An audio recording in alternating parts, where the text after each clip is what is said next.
ಕನ್ನಡ ಸಾರಸ್ವತ ಲೋಕದ ಅನಭಿಷಿಕ್ತ ದೊರೆ. ಕೇವಲ ಕಾದಂಬರಿಯ ಸಾಮ್ರಾಟ ಅಂದರೆ ತಪ್ಪಾಗುತ್ತೇನೋ. ಕನ್ನಡ ಅಸ್ಮಿತೆಯ ಎಲ್ಲ ಭಾವನೆಗಳನ್ನು, ಕನ್ನಡ ಅಸ್ಮಿತೆಗೆ ಬೇಕಾಗಿರುವಂತಹ ಒಂದು ಮೇರು ಕಲ್ಪನೆಯನ್ನು, ಅದರ ಮುಖಾಂತರ ಇತಿಹಾಸ ಇರಲಿ, ಪುರಾಣ ಇರಲಿ ಅಥವಾ ಸಾಮಾಜಿಕವಾಗಿರಲಿ ಹೊಸ ದರ್ಶನಗಳನ್ನು ಕೊಟ್ಟಂತಹವರು ಎಸ್ ಎಲ್ ಭೈರಪ್ಪನವರು. ನಮ್ಮಂತಹ ಸಾಕಷ್ಟು ಜನರಿಗೆ ಸ್ಫೂರ್ತಿದಾತರು.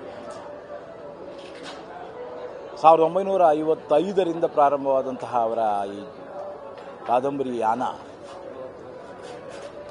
ಉತ್ತರಾಖಂಡದವರೆಗೆ ಬಂದಿದೆ.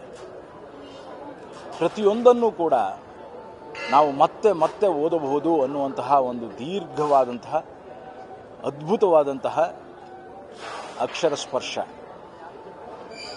ಇಂತಹ ಒಬ್ಬ ತಪಸ್ವಿಯನ್ನು, ಅವರ ತಪಸ್ಸಿನ ಫಲವನ್ನು ಉಣಿಸುವಂತಹ ಅದ್ಭುತವಾದ ಕೆಲಸವನ್ನು ನಾವಿವತ್ತು ಪಡ್ಕೊಂಡಿದ್ದೇವೆ.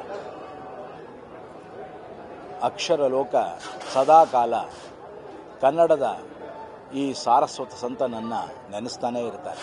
ಮರೆಯೋದಕ್ಕೆ ಸಾಧ್ಯವೇ ಇಲ್ಲ. ಮರೆಯಲಾದರೂ ಹ್ಯಾಂಗ, ಮರೆಯೋದಾದರೂ ಹ್ಯಾಂಗ. ಮರುಹುಟ್ಟು ಪಡೆಯೋದು ಒಬ್ಬ ವ್ಯಕ್ತಿಗೆ ಅಥವಾ ಒಂದು ಆತ್ಮಕ್ಕೆ ಸಾಧ್ಯವೇನೋ.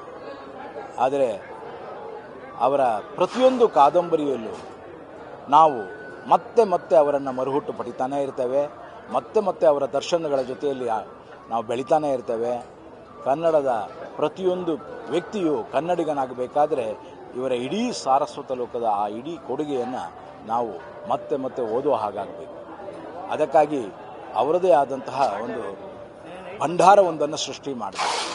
ಅದರ ಮುಖಾಂತರ ಎಸ್ ಎಲ್ ಭೈರಪ್ಪನವರ ಈ ಅಕ್ಷರ ಭಂಡಾರದಲ್ಲಿ ಕನ್ನಡಿಗರ ಪ್ರತಿಯೊಬ್ಬನ ಪ್ರವೇಶವಾಗುವ ಹಾಗೆ ಮಾಡಬೇಕು.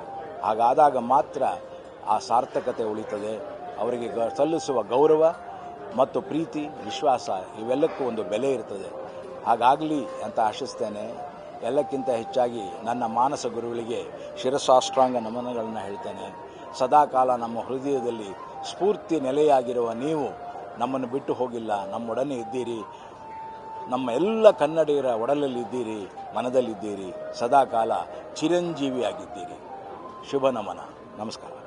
ಇಂಟ್ರೆಸ್ಟಿಂಗ್ ಮತ್ತು ಇನ್ಫಾರ್ಮೇಟಿವ್ ವಿಡಿಯೋಗಳನ್ನು ಮಿಸ್ ಮಾಡ್ಕೋಬೇಡಿ. ಈಗಲೇ ಸಬ್ಸ್ಕ್ರೈಬ್ ಮಾಡಿ.